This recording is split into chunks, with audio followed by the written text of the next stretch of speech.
You asked for it, so here it is. Sue Storm, Invisible Woman, is one of the latest Fantastic Four heroes to drop into Season 1 of Marvel Rivals. Surprisingly, her role is a strategist, or support hero, who can deal quite a lot of offensive damage. If you've been frustrated and can't figure out how to best utilize Sue, here's my short and sweet guide on how to play Invisible Woman.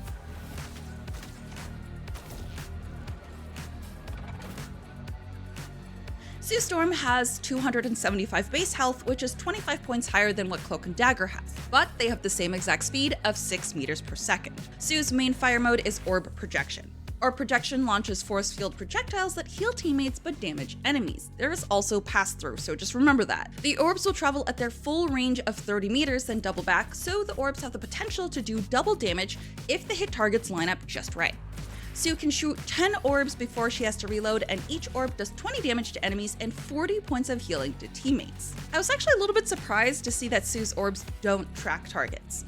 You'd think that force fields being thrown at people would auto-target like Cloak and Dagger's projectiles, but you have to manually aim and compensate for the delayed launch of the orbs, so keep that in mind. Even though you have to manually aim, there is no critical hit damage, so Sue's damage is all the same on any body part. Now, Sue doesn't have an alternate fire. Instead, her right-click ability is Guardian Shield, a force shield that blocks 300 points of damage and heals teammates over time. If enemies pass through her Guardian Shield, they'll also be slowed by 30% for 3 seconds. Unfortunately, Sue cannot shield herself, so if you need some fast healing in a fight, you will have to shield a teammate and get behind that to heal. The best part about Guardian Shield is that you can move around the shield to whoever you want before the shield is destroyed. Sue can also choose to bring the shield back with whatever key you have bound for that additional ability, and heal the shield so it's not destroyed. The biggest piece of advice I have for using her Guardian Shield is to watch its health value in the middle of your screen and bring it back to you before it goes down. The shield will heal for 50 points per second, which is really fast, and you can keep an eye on the regen in the lower left corner. Then you can throw it out at any point to save your teammate in a really tough position. So this basically allows you to keep the shield in play constantly and utilize it without having a cooldown. I cannot stress enough that getting used to the shield recall maneuver is going to be key because the cooldown is 6 seconds, which doesn't seem like an awful amount of time, but that's only if your team is doing fine with that objective. However, 6 seconds in a really tough fight will feel like a long cooldown period, so really try to get into the habit of recalling your shield whenever it gets low. Yeah, the sunlight just wants to get in my way today. Sue's shift ability is her Psionic Vortex, which is a ball of energy that creates a 5-meter radius of slow and damage to enemies. This ability will deal 35 damage per second and last for about 4 seconds, giving you the max damage of 140 to a single target if they remain in the field range. The vortex also pulls enemies into the center of the impact point, which will then apply a slow effect. The closer the enemy is to the center, the greater the rate of slow. The max effect of slow you can get with Vortex is 50% if the enemy is in the direct center, and this debuff will last 4 seconds. Sue's Vortex has a cooldown of 12 seconds, so it does take a bit of time to regenerate. Don't just throw out the Vortex for a single enemy if you can help it. Opting to activate the Vortex between at least 2 enemies is a great way to utilize the skill since the radius is pretty generous. The more enemies you catch in it, the better. Use this to scare enemies out of its range and potentially off the objective. Sue's E ability is Force Physics, which can pull or push enemies in front of her and deal 55 points of damage when hit. The cooldown is 8 seconds, so I'd suggest using this ability more than using the Vortex.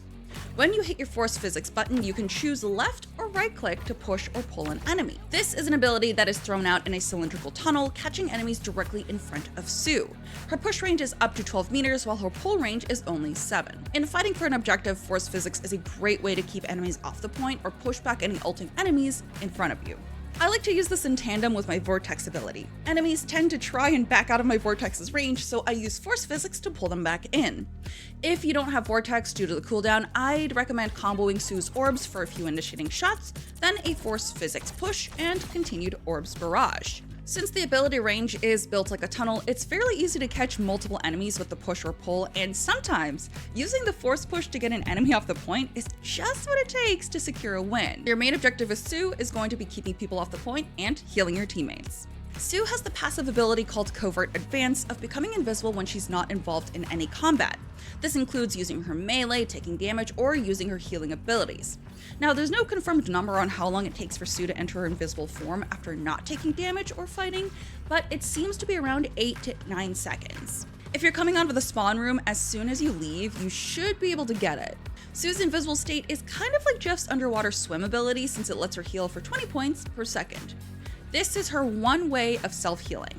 If you're in a really dire situation and don't have time to wait those 8 seconds to get Covert Advance, you can always double jump with Sue and trigger the invisible state on the second jump. Veiled Step is Sue's special jump ability, and this cooldown is 6 seconds, so you want to be using this quite a bit in a fight. Even if you don't need to get invisible with Veiled Step, you're still able to get up and away from a fight and put some distance between you and your enemy. And being a support hero, you need to know when you should preserve yourself and not grant the enemy any kills. This means knowing when to back off to save your own skin. Your team is no good without a healer, so don't be afraid to Veiled Step behind the action and heal up real quick before jumping back in.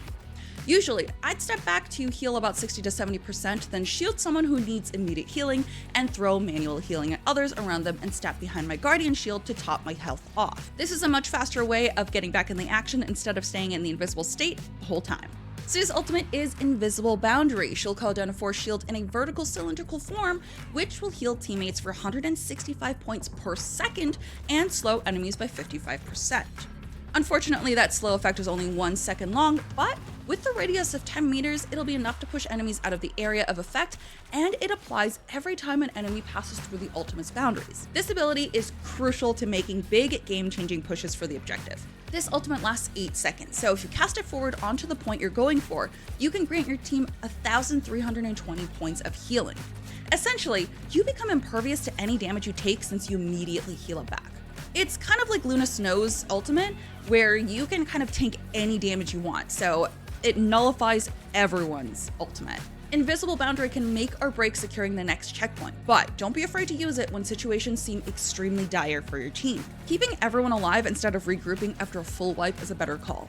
You can still stack your Guardian shield with the healing factor of the boundary and block damage even further. Sue's kit is pretty aggressive considering she's a support hero, but it's not completely awful. While I do feel she'd be more effective if her main fire mode tracked like Cloak and Daggers did, I feel Sue's kit makes her a strategist with more damage abilities than any other support. It does feel like Sue should have been a DPS character, but if you play her right, you can do really well in keeping your team alive. Let me know if I missed any tips for Sue Storm, and let me know who you want me to cover next in my guides. I realized that I've been covering a lot of support characters, and I think I have become a support main in Marvel Rivals, so if you want to see me cover all of the strategist heroes, let me know. Thanks for watching, and I'll see you in the next one.